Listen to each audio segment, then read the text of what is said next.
have we just ended up here with Trump saying it's going to be reciprocal tariffs across the board?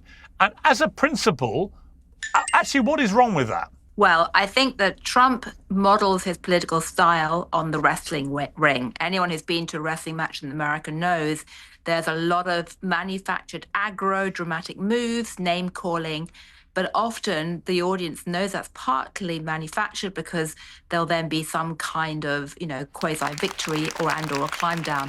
So what we're seeing right now is a lot of theatrics, a lot of drama.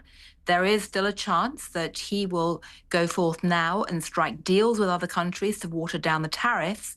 But thus far, it does look as if he's throwing down the gauntlet to the rest of the world. For him to describe this as reciprocal comes out of a theory amongst some of his advisors that after World War II, the US embarked on an uneven trade pattern to enable the rest of the world to develop quickly in the name of peace, and they think that's basically run past its sell-by date. Now, in some cases, they may be right, but imposing tariffs in this way is unlikely to rebalance trade in the way that Trump actually wants. It's unlikely to unleash this great big boom or economic boom that he talks about. It's much more likely to unleash stagflation. Because the reality is today, the world trading system is so interconnected that taking this kind of unilateral move is highly likely to push up prices for American consumers as well as elsewhere in the world. And the sheer uncertainty and shock and the dismantling of these trade networks is almost certainly going to cause businesses to panic and for essentially economic activity to go down.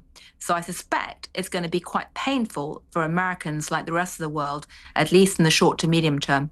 What if most people blink and come round to Trump's way of thinking very quickly? Could it then, A, work, and B, be a vindication of what obviously is slightly bully boy tactics, but could those two things happen? I mean, could it be that it works and actually to America's benefit? Well, it depends what you mean by working. I mean, yes, there are countries which will give some concessions. There certainly are businesses that will move a bit more manufacturing into America.